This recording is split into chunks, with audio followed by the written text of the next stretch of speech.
Hello and welcome to Politics and Pastimes, where politics is our pastime. Much like other politicians, we made a promise that we did not keep. The Washington Post gave us 4 Pinocchios, and we did not change our name. However, we are passionate about political discourse, and we don't let our differences interfere with our friendship. I'm Justin, coming at you from the center right. And as an engineer, I'm process and data driven, so I'll always do my best to filter through the nonsense and find reliable signals in our politics. I'm Jonathan. I'm a college professor. I teach both political science and composition, so it might be a little long-winded at times, but I do like to really get into the sort of nuts and bolts behind stuff, really try to understand why things happen. I tend to be a little bit more to the left than Justin on domestic politics, but a little bit, maybe even a little bit more of a hard-boiled realist when it comes to international affairs. Anyway, thank you for joining us. Hopefully you guys will enjoy the show. Today, we are going to discuss the new VP candidate. We're going to discuss electoral strategy, messaging strategy, and because we are so tired of hearing about how much the Midwest affects our politics, we're going to take a turn and discuss sushi. Give you a little taste of coastal elitism to combat the Rust Belt vibes. Well, we can still we do have sushi in the middle of the country here in Colorado, but I am going to have to support the Midwest food too. I do have a soft spot for things like the corn dog and the Chicago style hot dog in particular. But in any case, I love sushi as well, so I'm looking forward to seeing your California sushi presentation. Okay, so news of the week: Kamala Harris chose her VP pick, Governor of Minnesota Tim Walz. If you chose Tim Walz maybe 2 weeks ago on the betting markets, boy, you made a lot of money. So what do you think of the pick, Jonathan? Did you cash in? No. You're our betting market expert. What happened? So anyway, I was a little bit surprised, I have to say, because I thought it was going to be Shapiro. I'm still undetermined whether I think it was the best. My initial reaction is I still would have gone with Shapiro. But I think we can talk about electoral calculus in a second. I don't think he's a bad pick. He's not going to be, as we talked about last week, like Sarah Palin bad, right? He's not even going to be Dan Quayle bad. I think he's a fine pick. He appeals to certain segments of the Democratic voter base, and better than Shapiro. And to some segments, he's not quite as attractive. So I think that's something that, is worth looking into. But I think it's mostly worth looking into because of the whole Pennsylvania thing, right? I think we both agree that without Pennsylvania, Kamala's pretty much sunk. And it's hard to argue that Shapiro wouldn't have helped maybe a little bit more with Pennsylvania. But I guess she's making the judgment, she and her campaign are making the judgment that the other things he brings are going to compensate for that. Right. I think, the pundits are going to say that, there's this big conflict in the Democratic Party. We didn't want to upset the progressives. Kamala, she basically surrendered to the progressives. The Democrats have an anti-Semitic streak. All these things, right? I think what it boiled down to is Kamala just wanted to work with Tim more than Josh. At the end of the day, this is going to be your partner for the next 4 to 8 years. I think you can tell that Josh Shapiro, he has ambitions, right? And if you have an important piece of legislation that you want to get passed, you don't want your partner to be second guessing you and think about their next moves, right? I think it's pretty clear that Walz has no desire to be president. He just doesn't have that vibe. Whereas if you look at Shapiro, he definitely wants to be president. I think it's better for him to be number one in Pennsylvania. And then when the time comes in 2032, maybe 2028, he'll be ready to go. I think that's a legitimate consideration, but I think it still has to come after the consideration, we need to win in the first place, right? Sure. So, and the way I look at it, the political scientist in me defaults sometimes, unfortunately, towards equations in math. So if you're averse to equations in math, maybe fast forward over this part. But in any case, when I'm looking at it, I look at sort of the electorate as basically, obviously to win, Harris needs to have more votes than Trump. Okay. And we can break that down by states if we want to, but we're not going to get into that. We'll spare people from that. But the idea that I'm thinking about is, when you think about Harris's voters, right? There's reliable Democrats, people that are going to come out and vote no matter what. Doesn't care. We don't care who you and I are probably both in this camp right now. We're going to go out and vote for Harris against Trump. Doesn't matter who the vice presidential candidate is going to be, right? Then there's some subset of progressive/youth vote, okay? Plus, and we'll call them moderates here, and we'll get into later on what that really means. But people who are undecided, unaffiliated, who are they going to vote for? And in order for Harris to win, she's got to get as many of these progressive youth votes and as many of these moderate votes as she can. If the progressive youth stay home, right, and the moderates stay home or defect to Trump, that's a problem. I think Shapiro probably would have taken away from some of the progressive youth votes, but probably would have added some extra moderate votes, whereas Walz is going to go the other way, right? Probably really and I think he really is energizing the progressive youth vote, possibly turning off some of the moderates, right? And then I think you see kind of a similar effect on the Trump side, whereas some of the reluctant Republicans might have been more interested in voting for Harris if Shapiro was on the ticket than they are if Walz is on the ticket. So in the end, I think Harris is banking on the increased progressive youth turnout to offset some moderate losses and fewer reluctant Republican defections, right? And whether that works or not, we'll obviously see. But I think in some ways it's a gamble, right? Right. I think I would push back a little bit because I think we're talking about margins here. At the end of the day, it's going to be the top of the ticket, Kamala versus Trump. And so, yes, J.D. Vance might alienate some people versus, say, a Marco Rubio. And yes, maybe Tim Walz alienates some people versus Josh Shapiro. But at the end of the day, it's going to be very, very marginal. And I think the progressive youth are going to be much more excited with Harris being at the top of the ticket. In any sort of Israel-Gaza conflict that may arise, it's just going to be tertiary relative to who's at the top of the ticket. Good word for the day. You don't get to say that word very often. In any case, I think I'm largely going to agree with you, right? Because I do think it's about the margins, but my hesitance, right, is that the margins in this race might matter a lot. Oh, they will. The race was very close last time. I think it's likely to be very close this time. And like you said, if Harris loses Pennsylvania by a few thousand votes, there's going to be a lot of second guessing. Oh, yes. That is the worst case scenario. If the Democrats lose the election and Pennsylvania was the state that caused them to lose. Yep. I mean, yeah. And in terms of sort of the progressive vote, just going to sort of relate some high level summary of a conversation I had with my daughter that she was saying that she and her friends are excited about the ticket with Walz on it, right? In a way that she didn't expect they would be for a ticket with Shapiro. They're excited about having Kamala to vote for, right? But now they have a ticket that they think top to bottom is really an exciting ticket for younger progressive voters. So maybe it is a good calculation to make that group is going to be sort of extra energized. I mean, obviously, the Harris campaign off to a good start with extra volunteers, extra money, small dollar donations. So, and it doesn't seem like it's an outlandish bet. It does seem to me like you better get your house in order in Pennsylvania to make sure that this does not come back to haunt you. All right, so let's talk about what the electorate actually looks like.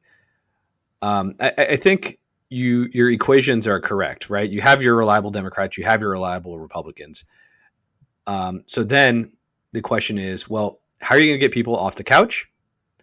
That's one group. And then how are you going to get people to switch from Trump to Harris or from Harris to Trump? Sure. And I will be the first to say that my equations are vastly oversimplified just for the purposes of this discussion. Right. That's not killing our audience through excessive boredom.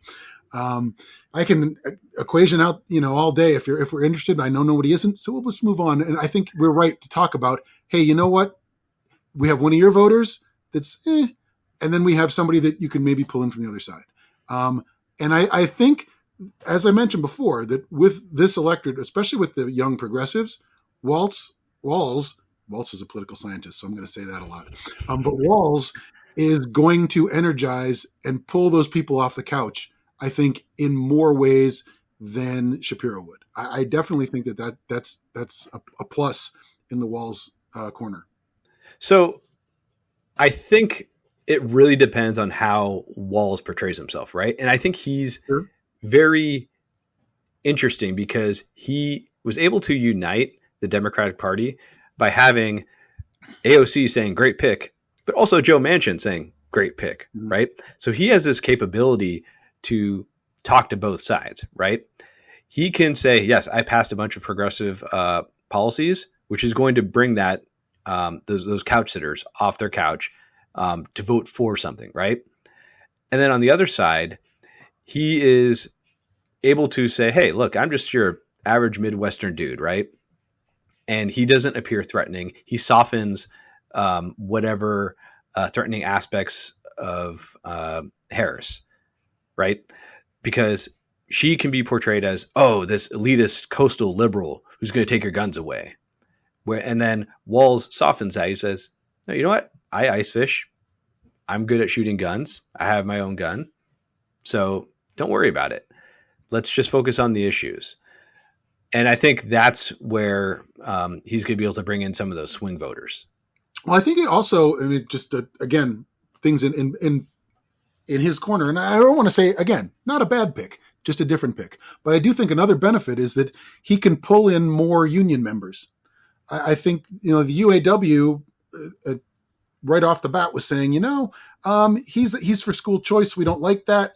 They're opposed to that. That the teachers' unions are opposed to that. Right. And those are two very important constituencies for Democrats, both in terms of voting and also in terms of people helping get the vote out, right? If the unions sit it out or don't engage with full enthusiasm, that's a real problem for Democrats. So this is, in addition to the youth progressive vote, I kind of clump those together, but I think you can also say the same thing about the union vote.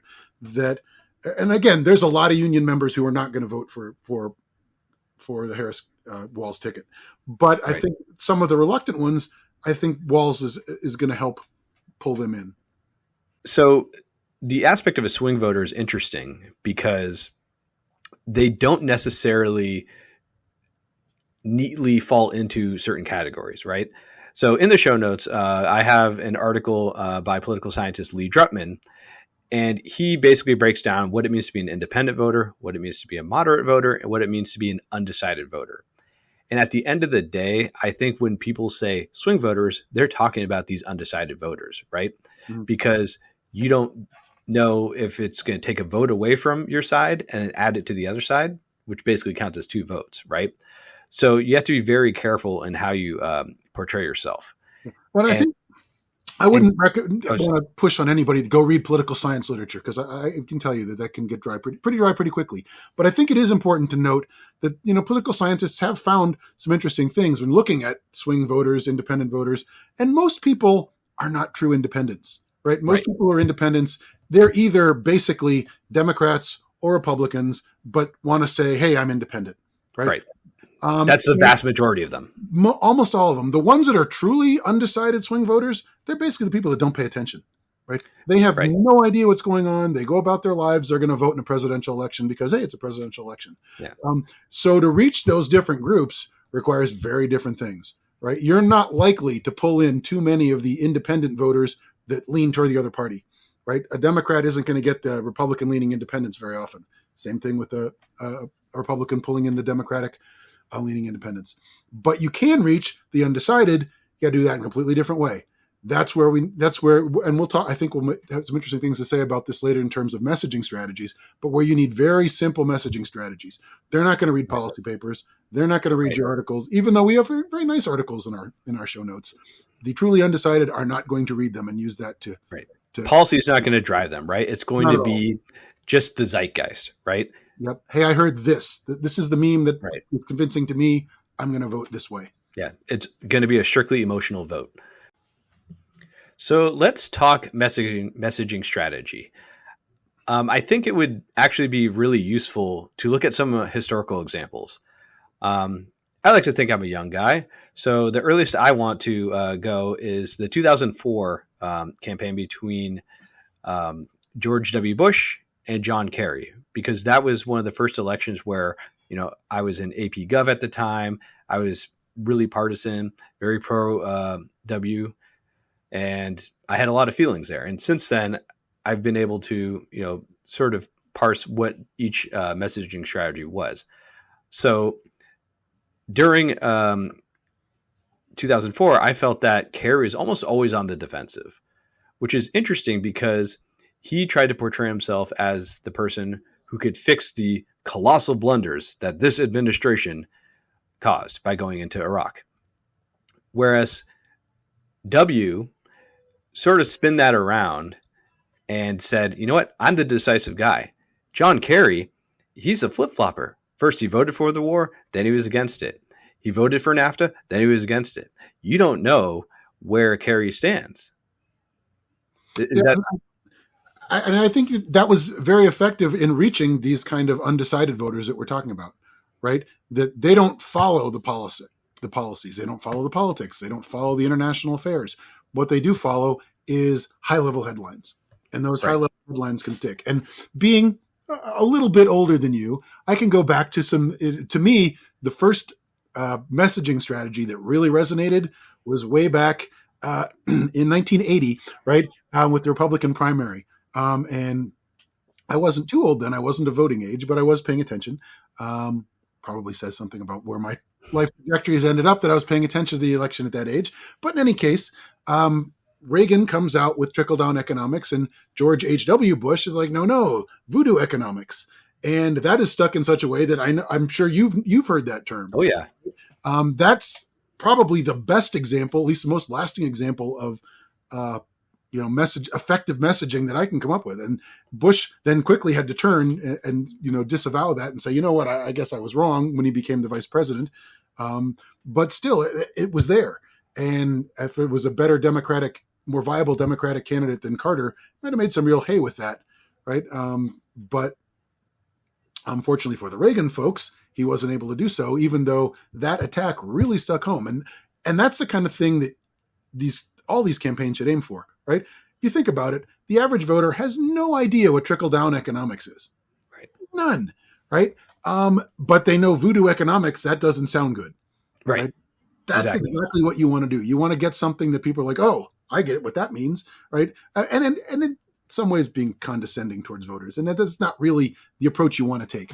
But you do need to recognize that the people you can reach the most easily are the people that don't pay attention.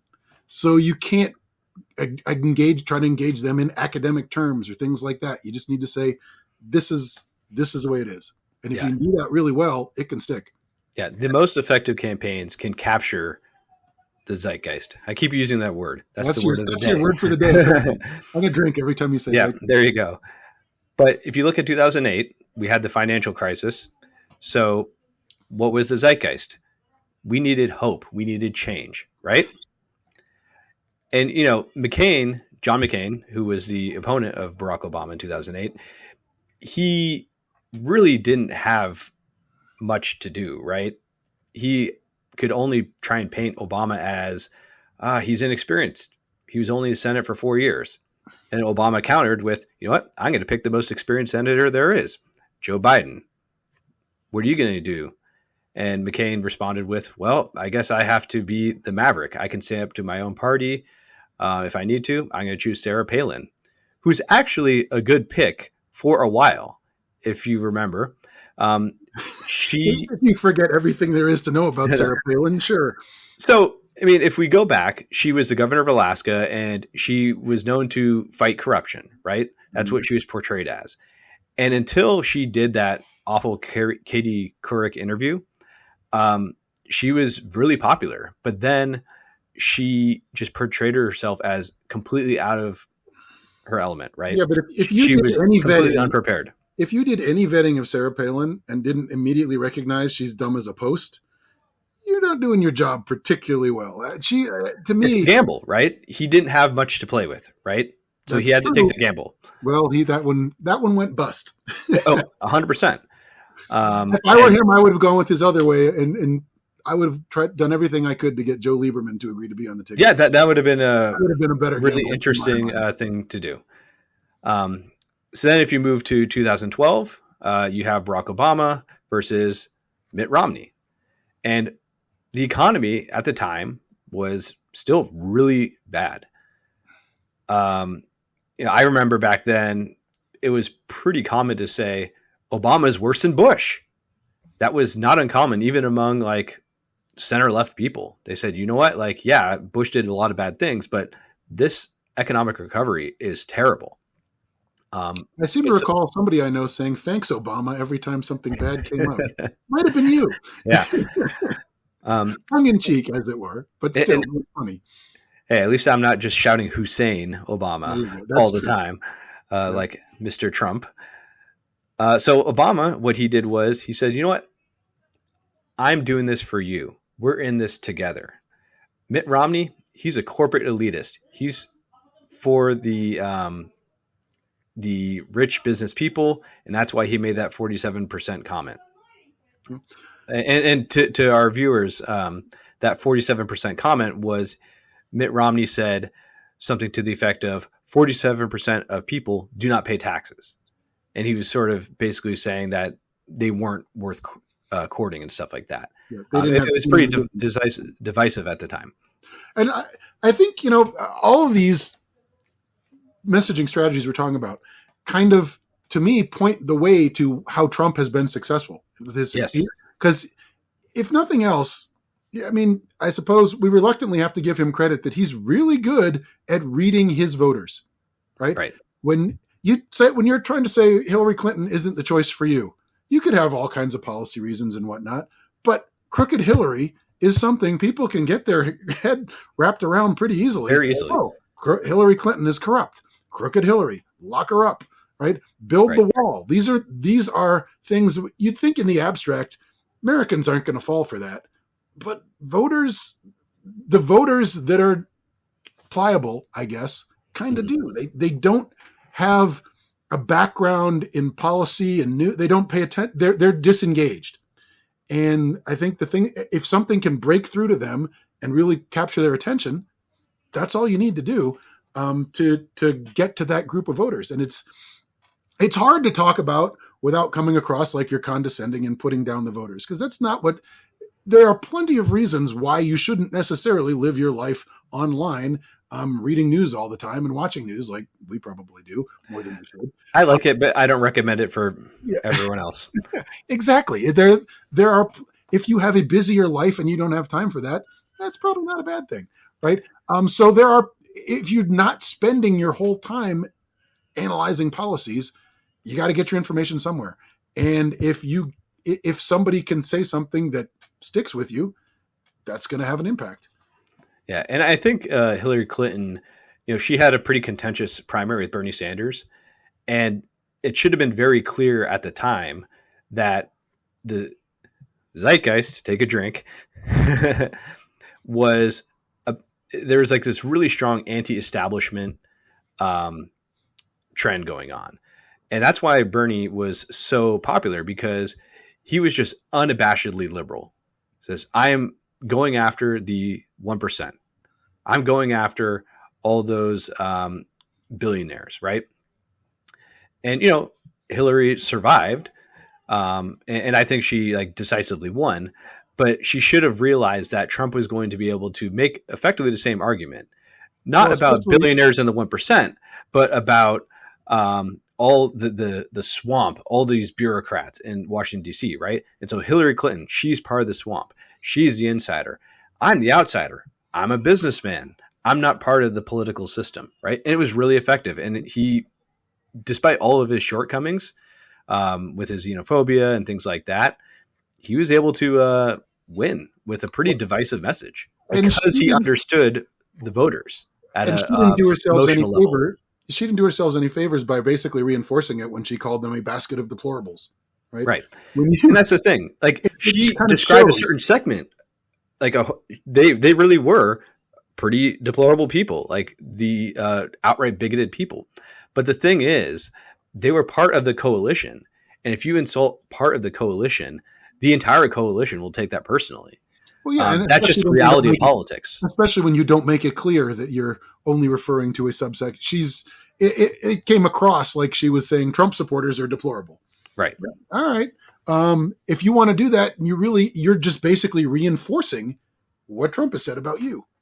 Yeah. So yeah, it's the messaging I think is pretty important. So if somebody manages to break through this time with a really effective message, that's going to help a lot. So I guess the question is, what is the spirit of the times now? I think voters are just craving something new, right? One of the things, and polling supports this, one of the things was that people were just depressed that the election is going to be Biden versus Trump again. They didn't like that Biden seems so old, right? They just felt tired of it. They didn't want to participate. And I think this is really helping out Kamala because she's the new one now, right? Trump is the old one. So when it comes to messaging strategy, what Trump needs to do is say, hey, I might be old, but the old is much better than what this new future is going to be. Well, I mean, I think that's what he's kind of trying to do, right? We're going to make America great again, like go back to the Right. past. But I think in terms of messaging strategies, it kind of hamstrings him because he's got one shtick, right? Right. We've got crazy Bernie. Now we've got crazy Kamala, right? We've got nasty and horror. This is the same. He needs new adjectives, right? He's run out of adjectives, which probably shouldn't surprise us because he's got one shtick. All that he knows how to do is insult people with the same thing, the same insults he's always used.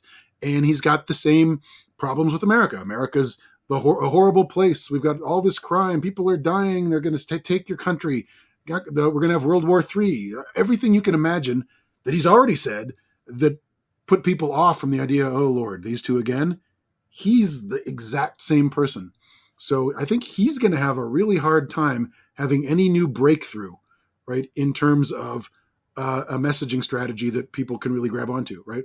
When the first time we were talking about build the wall, hey, that's new. This is a new strategy. People that can break through some of the noise that's going on in the world.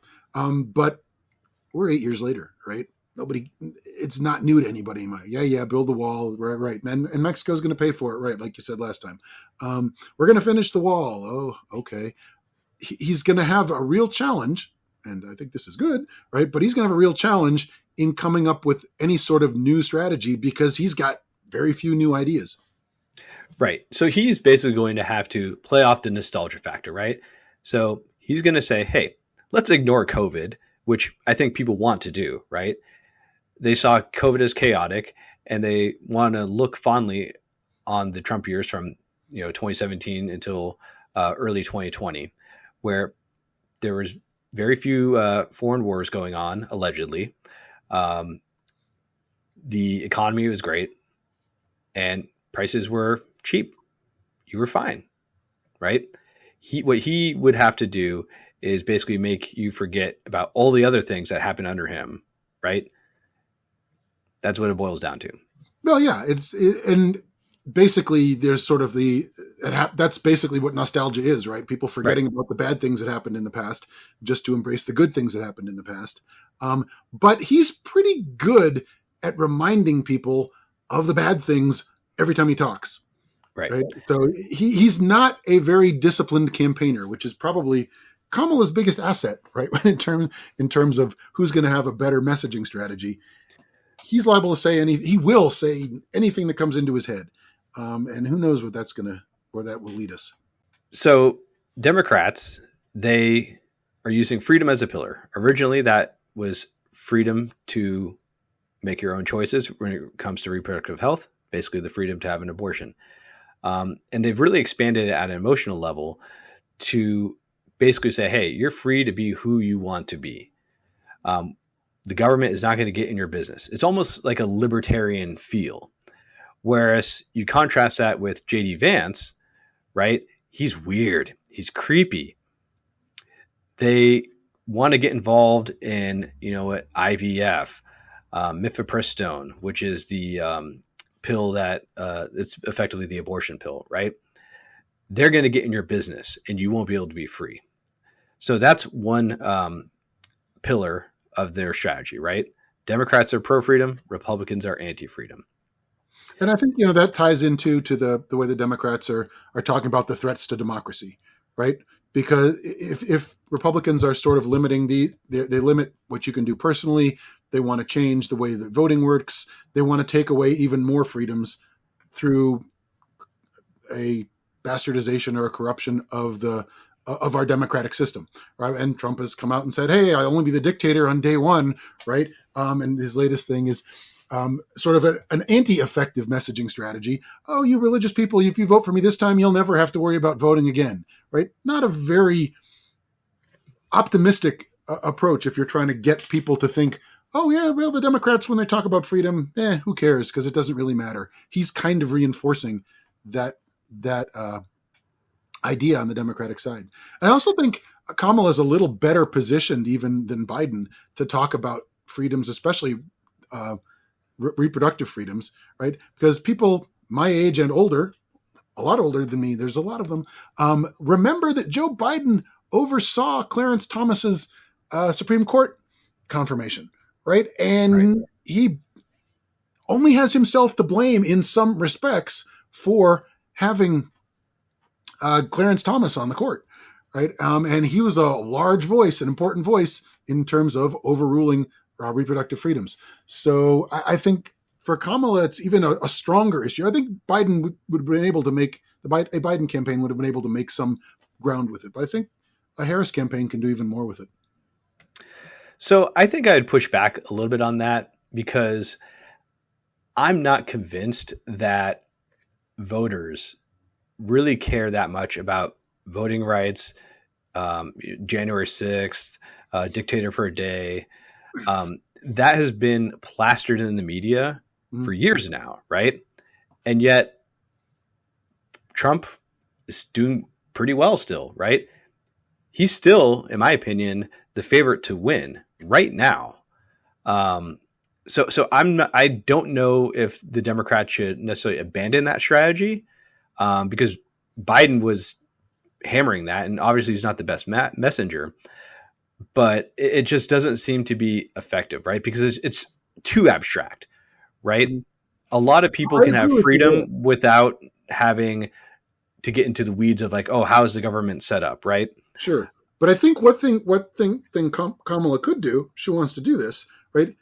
Come at it from a prosecutorial perspective, right? Right. The prosecutor, this is what he did. This is what he's wanting, and he thinks there's nothing wrong with it. He wants to pardon these. I would focus on the actual January 6th if I was going to talk about democracy being under threat, because she can talk about it as a prosecutor, right? This is what they did. This is what he wants to do again, right?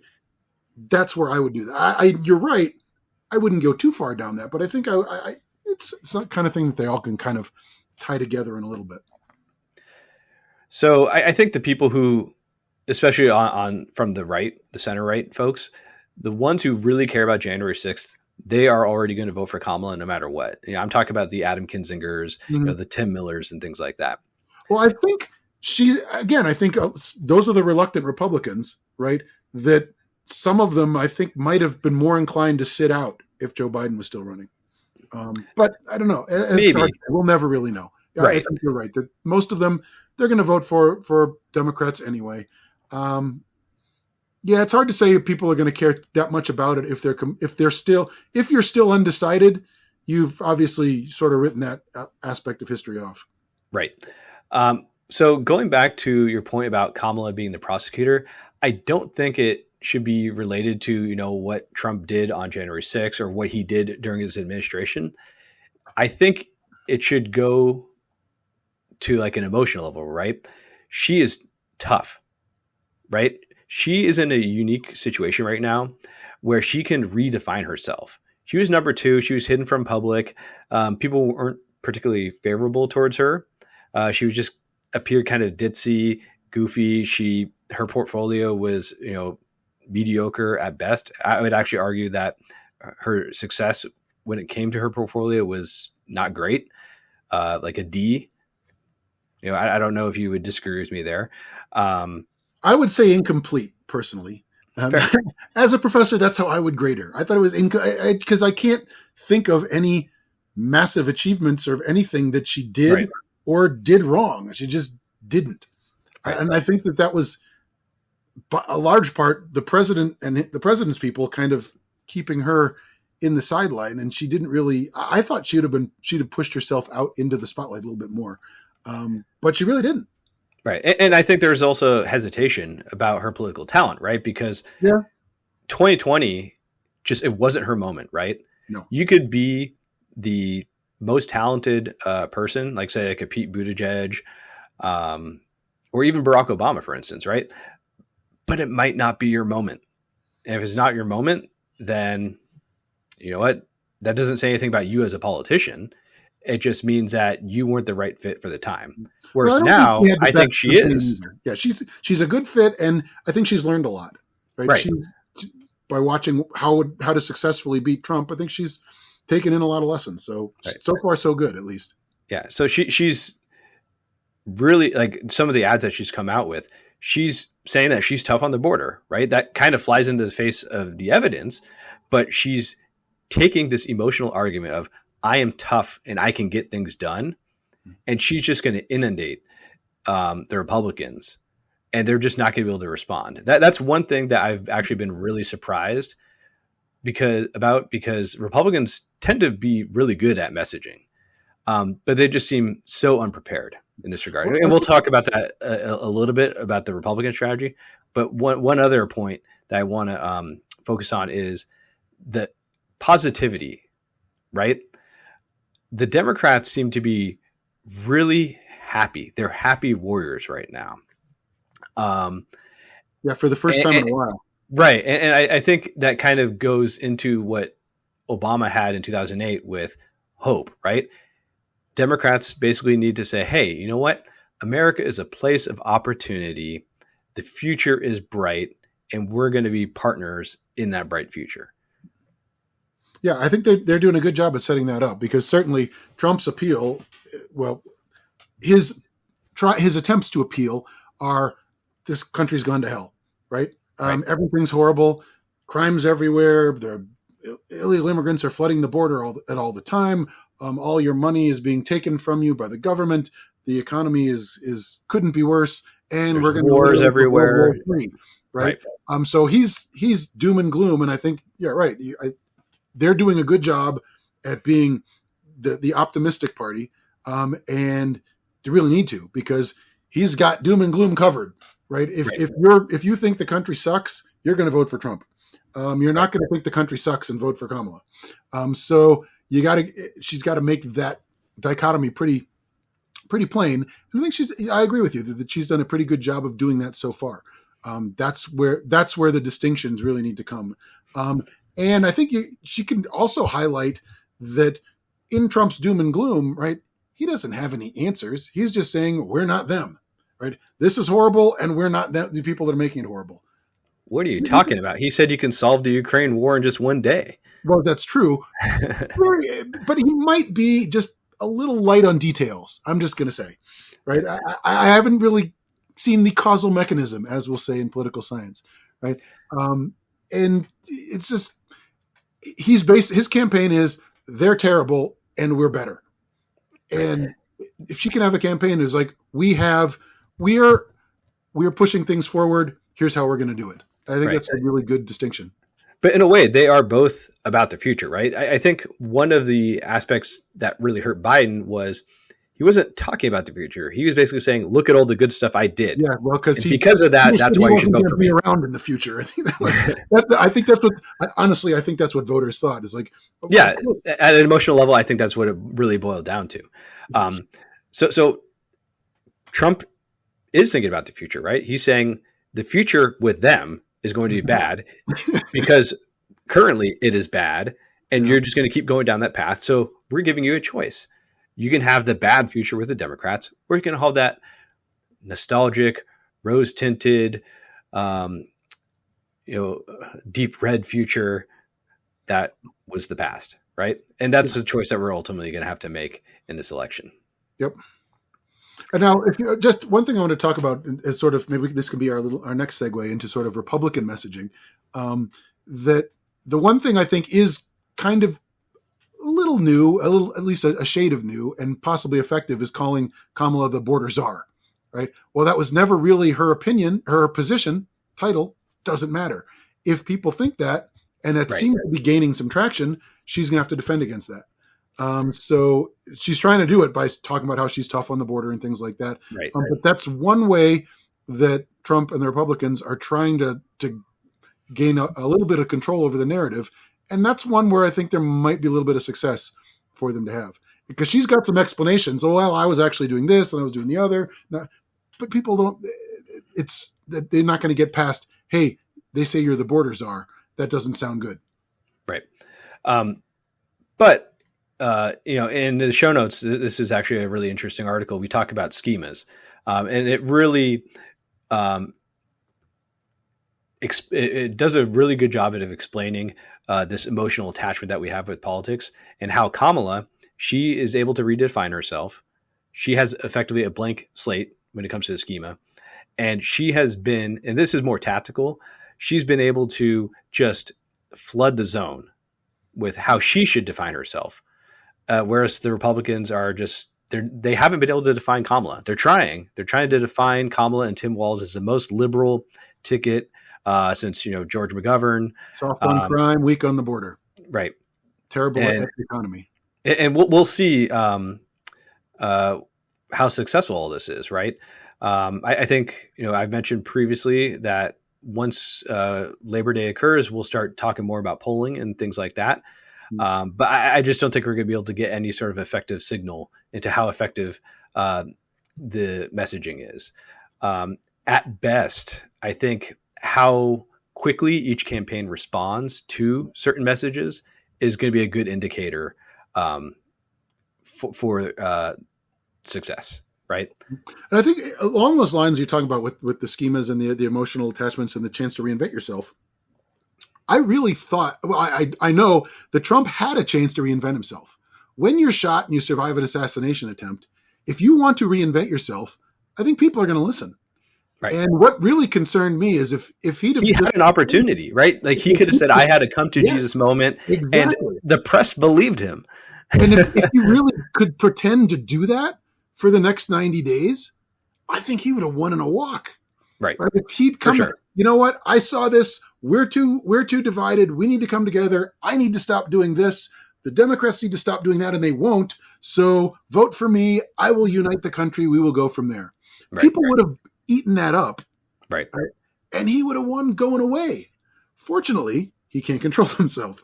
Well, not only that, but I think they were legitimately surprised that Biden dropped out. That changed everything.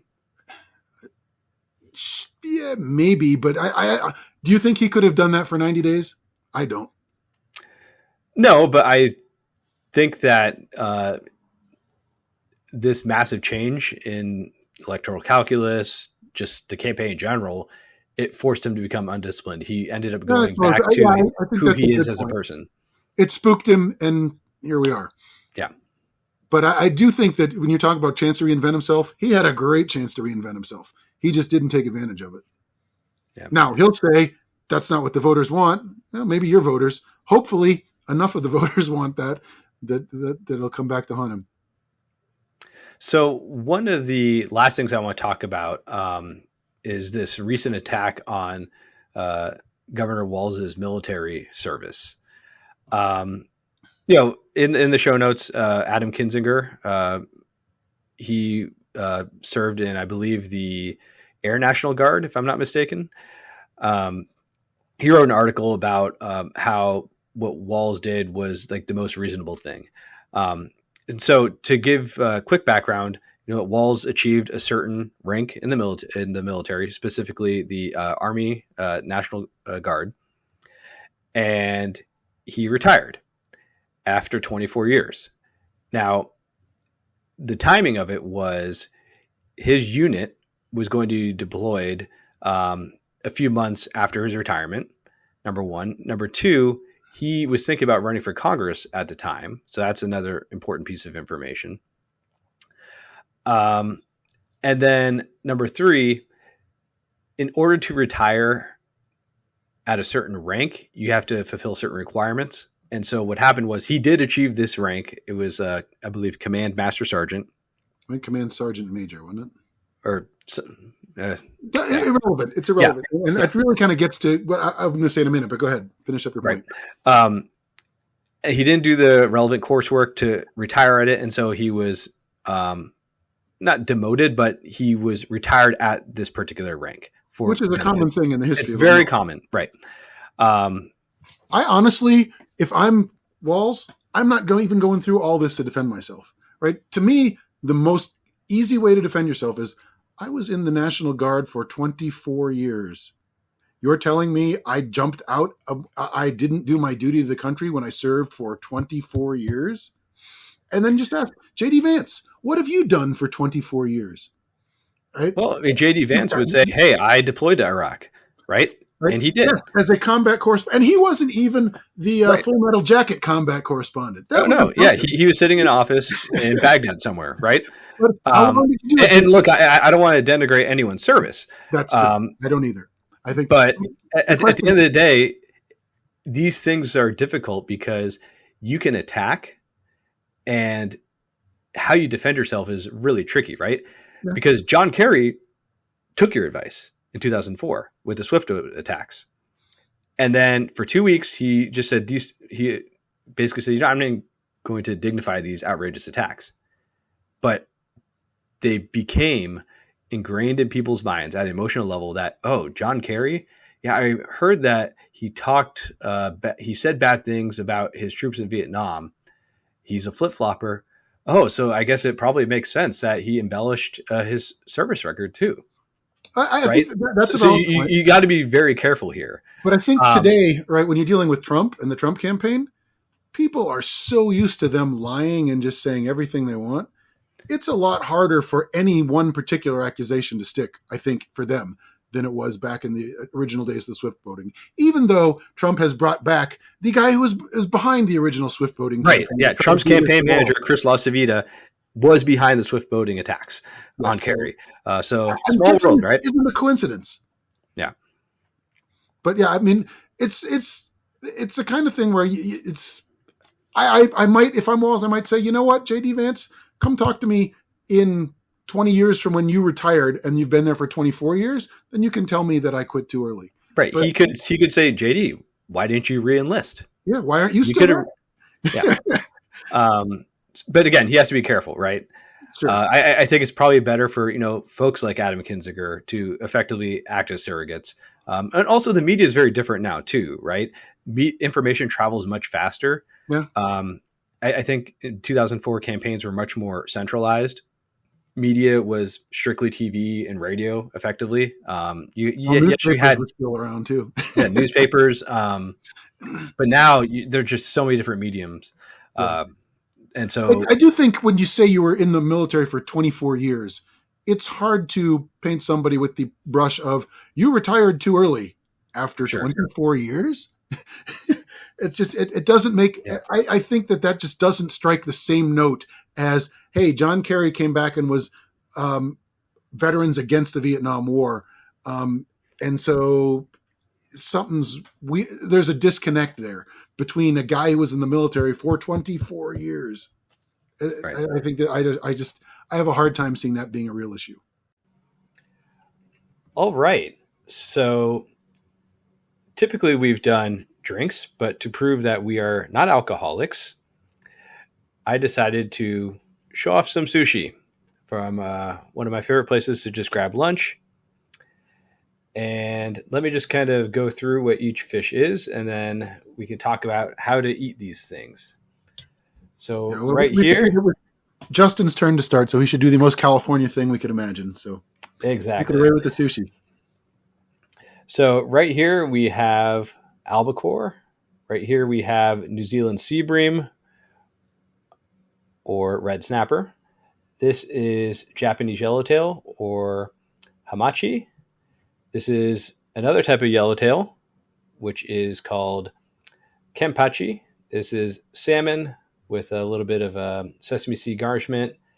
This is a Hokkaido sea scallop. This is sweet shrimp. And down over here, we have some ahi. And and I forgot we have a little blue crab uh, roll right there. Very nice. Um, Looks so very good. yes, it is very tasty. Um, I want to make sure that you know everyone knows that there's wrong ways to eat sushi, but then there's slightly not wrong ways, and the slightly not wrong ways are really delicious. So, for instance, typically the chef, if you go to a restaurant, they'll take some of this wasabi, they'll put it underneath the fish, and then they'll brush the fish with a little bit of soy sauce. Now, you don't have to be married to soy sauce, though. There are other sauces that you can use, and that's perfectly fine. So, for instance, this restaurant recommends for the ahi here to add ponzu sauce. Um, we also have ponzu sauce on the albacore over there with a little bit of green onion garnishment. Um, there's a documentary on Netflix, something along the lines of salt, fat, heat, acid. And the really fun thing about sushi is that you get most of those flavors, if not all. So wasabi adds a little bit of heat. The soy sauce or ponzu sauce will add the salt aspect. The fish itself is going to give you that umami and fat flavor. And then when you have ponzu sauce, that's usually some sort of vinegar taste and some citrus. So you get all the flavors in there. And then the rice itself can sometimes have vinegar in it as well. So it's just this really awesome amalgam of flavors. And it's almost like eating a supreme pizza in some ways, right? You get your cheese, you get your vegetables, you get your meats, you have your tomato sauce, you have bread. Yeah. Well, we actually do have sushi in Colorado, and it's actually fairly solid from my experience. A couple fun sushi facts, like the Emperor of Japan, the last emperor, used to like to come to Estes Park to go to Rocky Mountain National Park, and he'd have the chef at this restaurant in Boulder cater him sushi. So we go. This place is actually the place that we go to. We figure if it's good enough for the emperor, it's probably good enough for us. What we don't have is quite the selection you guys get because everything has to be flown out here. So it'll be generally a little bit more restricted selection.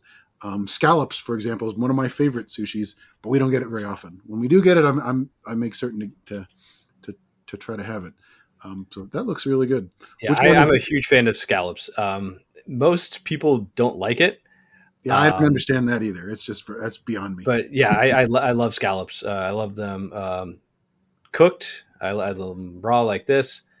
One thing to note, though, is when you are eating, you don't want to just dip the rice directly into the soy sauce because then typically what will happen is the entire thing will fall apart and then you're just going to get a bunch of rice in your soy sauce and it's going to just be really embarrassing and you'll probably have something that's just over salted. A lot of purists will say never mix wasabi into your soy sauce because each bite of each type of fish requires like a different type of a different ratio. I don't necessarily subscribe to that. Typically what I'll do is I'll just take a bunch right here and just like mix it in there just for convenience purposes. That's perfectly fine. Yeah, that's usually what I do too. Yeah. There's nothing wrong with that. There might be, if you go to like Osaka or Kyoto, you might have some, Japanese grandpa look at you, and you'll bring great shame to your family. But this is fine. But definitely don't just pick it up and just do that. Typically, what you want to do is just put it on the side, dip it like that, just a little bit, and then you'll see how it's just lightly brushed on the fish itself. What an odd twist! We can go back to the alcoholic aspects of the show. We have in our little community, we have a sushi food truck that's actually good stuff. I was very dubious myself, but a Japanese friend tried it first and she loved it. So we've been going there since.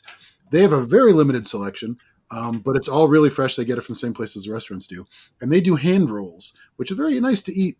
When you're out at a brewery, you don't have all the full table and whatnot. That do you get many hand rolls? Oh yeah, where you go. So one reason why I don't like hand rolls is because you have that cone shape, right? And so the ratios are just kind of off. You're depending on them to have good ratios for you. Right. So it's like you take one bite and it's like, oh, there's like mostly rice and like a little bit of cucumber or something like that. Your next bite is just like a bunch of spicy tuna. And it's like, no, it should all be just one perfectly balanced bite. At least, that's the way I prefer it. These chefs, they work really hard to like get this balance correct. And I don't like to have to think when it comes to like, my food. Right. And so that's why I like omakase, where they just hand you the fish. You don't have to do anything to it. Right. They've already put the right amount of soy sauce, or, wasabi, whatever it is. Now, what do you drink with your sushi? Are you a sake person, or do you like a rice lager kind of thing? What's your preference? So a lot of people are going to find this strange, but I typically have milk with every meal. It's a great palate cleanser, right? So I like to be able to distinguish between the types of fish, right? So, salmon, for instance, right here tends to have like a very like oily texture. Whereas something like this yellowtail here, it's very crisp. And I like to just keep all of my fish separate but equal. I don't know if that's a correct thing to say. In some ways, that's sort of the point behind the pickled ginger, right? Right, exactly. But you like milk better? Yeah, milk's like a great, because it neutralizes all acidic flavors, right? That's true. Now, at a restaurant, I'm not going to order milk. Yeah. That's crazy. It'd look at you weird if they even had milk at a sushi. Right. But at home, I just have a glass of milk. It sets a good example for my kids. Always drink your milk with your meal. Okay, well, assuming you're at a sushi restaurant and not getting milk, what would you recommend? Right. So I'm a big fan of unfiltered sake. So you'll typically see this, pink bottle of sake. I don't know the name of it, but it's a cloudy pink one. And I say, that's the one for me. Now at a nicer sushi place, they prefer not to give you unfiltered. And I don't know sake well enough to, choose correctly. So oftentimes if I'm shelling out a lot of cash, I'll just say, all right, let's do the sake pairing. And I just trust the chef there. Now, there is a restaurant I went to for my birthday this year. It's like $300 a plate. So I was like, all right, I got to be on my A game here. And I was like hoping that they would give me a sake pairing, and they didn't. And so they gave me the sake menu, and I was just like, well, I can't get the cheapest. So I just went with the second cheapest, which was something like $80 a bottle. There you go. And, I'm sure there are some people who can, discern the difference between these $80 bottles and like $500 bottles. But that's not me. I just wanted to fit in. And so I just went the second cheapest. I don't think there's any shame in that. Nope, not at all. As long as you give the chef, a little glass to share with you, that's all that matters, right? You're building a connection with your chef there. So you like to sit at the counter? Yeah, definitely. At an omakase place, you're almost always at the counter. It's like a very intimate experience. Gotcha. All right. Yeah, I'm more of a. I know very little about sushi too, or sake as well. So I will ask for recommendations or go with like a Japanese lager. We've actually a couple decent Colorado Japanese style lagers that are made with rice, so they're really crisp and they go really nicely with sushi, which is nice if you're having the sushi food truck at, say, a brewery. Yeah, definitely. Pretty well. All right. Well, thank you for sharing the sushi with us. That looks pretty good. Now I'm jealous we're not planning to eat sushi for dinner tonight. All right. All right. Take care, everyone. Bye bye.